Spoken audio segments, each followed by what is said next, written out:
जय श्री राम। जय श्री राम। जय जय श्री राम। बोलो सनातन धर्म की जय। बड़े ही हर्ष का विषय है। आज हम सभी देशवासी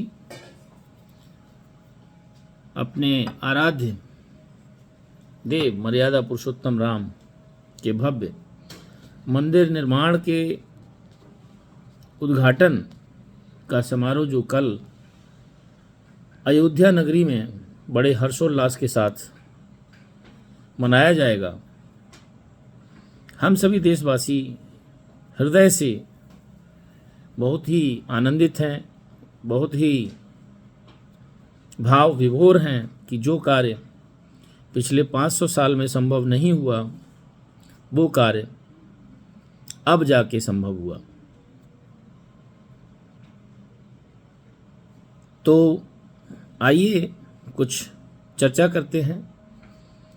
प्रभु राम मर्यादा पुरुषोत्तम राम के जीवन के कुछ अनछुए पहलू, उनको दोबारा मानस के माध्यम से चर्चा करते हैं। प्रभु राम हमेशा सर्व समाज को साथ लेकर चलते थे और सनातन परंपरा भी कुछ ऐसी ही परंपरा है। हमारे आराध्य देव प्रभु राम मर्यादा पुरुषोत्तम राम, जिन्होंने शबरी के झूठे बेर खाए थे, शबरी का आतिथ्य स्वीकार किया था और यही नहीं, अहिल्या को भी का भी उद्धार किया था। ऐसे प्रभु राम मर्यादा पुरुषोत्तम राम जो हमेशा समाज में अग्रणी भूमिका में रहे, जिनके बारे में यदि कहा जाए, किष्किंधा पर जब पहुंच चुके थे, उस समय बाली का जो अत्याचार था, उस अत्याचार से निजात पाने के लिए बाली को का भी अंत किया। साथ ही साथ बाली के अंत के साथ सुग्रीव को वहाँ का राजा घोषित किया, अंगद को वहाँ का राजकुमार घोषित किया और अपनी सेना में जो सीता माता की खोज में निकले हुए थे प्रभु श्री राम मर्यादा पुरुषोत्तम राम, अपनी सेना में उन्होंने सुग्रीव को जगह दी, सुग्रीव का वहाँ का राजा बनाया। और आपको याद होगा, जब विभीषण लंका पति रावण के अत्याचारों से त्रस्त होकर बार बार समझाने के बावजूद भी रावण जब विभीषण की बात को नहीं मानते हैं, तो विभीषण लंका का त्याग करते हैं और प्रभु राम के शिविर में आते हैं। प्रभु राम से विस्तृत चर्चा होती है। उसके बाद प्रभु राम मर्यादा पुरुषोत्तम राम उनको लंकाधिराज घोषित करते हैं, लंका का राजा घोषित करते हैं और लंका पर विजय पाने से पहले ही प्रभु श्री राम विभीषण को लंका का राजा घोषित करते हैं। जब लंका पर विजय होती है, उसके बाद विभीषण को वहाँ का राजाधिराज बनाया जाता है।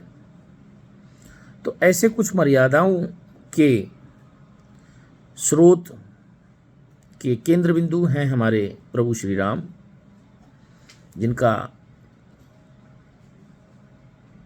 आगमन, वैसे वो हमारे हृदय में वास करते हैं, कण कण में विद्यमान हैं, लेकिन बाबर जैसे दुराचारी राजा, दुराचारी मुगल शासक द्वारा जब राम जन्मभूमि को तोड़ के वहाँ मस्जिद का निर्माण कराया गया और भी हिंदुस्तान में बहुत से मंदिरों को तोड़ा गया, मस्जिद बनाई गई, तो एक बड़े लंबे ऐतिहासिक संघर्ष की कहानी है, जिसमें कई बार युद्ध हुए, कई लड़ाइयाँ हुई और देखा जाए तो मंदिर का जो संघर्ष है, पिछले 500 वर्षों में करीब हर 5 से 10 साल में मंदिर के लिए कोई ना कोई जन आंदोलन, संघर्ष होता रहा है। और तब अब जाके प्रभु राम का भव्य मंदिर निर्मित हुआ है। हमारे देश के लिए बड़े ही गौरव की बात है, हमारे समाज के लिए बड़े ही गौरव की बात है, हमारे प्रदेश के लिए बड़े ही गौरव की बात है। साथ ही साथ हम सब प्रदेशवासी इस समग्र विकास से कहीं ना कहीं लाभान्वित हो रहे हैं, गौरवान्वित हो रहे हैं। आज अयोध्या विश्व पटल पर छाया हुआ है, तो ऐसे में हम सभी का दायित्व बनता है, हम सभी का कर्तव्य बनता है कि हम अपने अपने कर्तव्य पथ पर चलते रहें और अपने देश को, प्रदेश को, समाज को अग्रिम दिशा में, अग्रिम पंक्ति में हमेशा रखने की कोशिश करते रहें। ऐसा हम सबका प्रयास जरूरी है इस समाज के लिए, इस देश के लिए। सनातन ब्रह्म फाउंडेशन के माध्यम से मैं शिव शर्मा, प्रदेश अध्यक्ष, आप सभी को अवगत कराना चाहता हूं। हमारा फाउंडेशन सनातन परंपरा से जुड़े हुए सभी हिंदू जातियों को एकजुट करना चाहता है और एकजुटता के साथ इस संगठन को आगे बढ़ाकर हम समाज में जो पिछड़े हैं, जो दबे हैं, आर्थिक रूप से कमज़ोर हैं, दिव्यांग हैं, नारी शक्ति को आगे बढ़ाते हुए हम उनके समग्र विकास की बात करते हैं। और साथ ही साथ हम इस फाउंडेशन के माध्यम से सरकार का ध्यान आकर्षित कराना चाहते हैं। श्रीमद् भागवत गीता जो भगवान कृष्ण के मुखारविंद से निकली हुई वाणी है, तो क्यों ना श्रीमद् भागवत गीता को राष्ट्रीय ग्रंथ, भारत का राष्ट्रीय ग्रंथ घोषित किया जाए,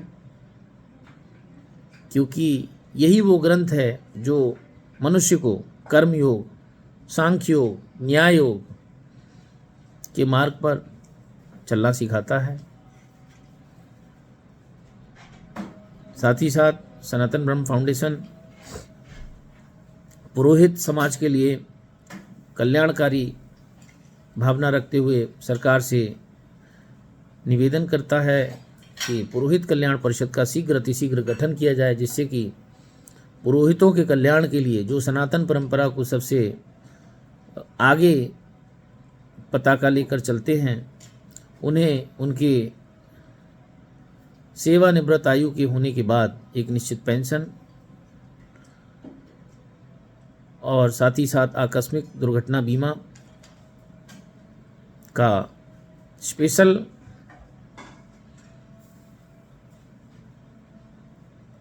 प्रबंध किया जाए, जिससे हमारी सनातन परंपरा को और अग्रणी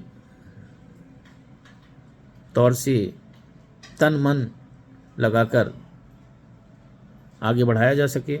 समय समय पर हम पूरे प्रदेश में अपने सनातन ब्रह्म फाउंडेशन का विस्तार कर रहे हैं, करते रहेंगे। आप हमारे संगठन से जुड़िए।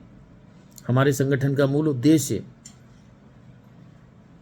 समाज का हित, जिन लोगों की आय, अल्प आय वर्ग जो है, चाहे वो कोई भी जाति विशेष से हो, हम उसके लिए सरकारी योजनाओं से जोड़ेंगे। हम कुछ ऐसे कैंप लगाएंगे जिन कैंप से समाज में जागरूकता आएगी और जन जागरण से ही मानव जाति का कल्याण होता है। तो इसी भावना के साथ मैं सनातन ब्रह्म फाउंडेशन की तरफ से दोबारा फिर समस्त प्रदेशवासी और देशवासियों को हार्दिक बधाई देता हूँ।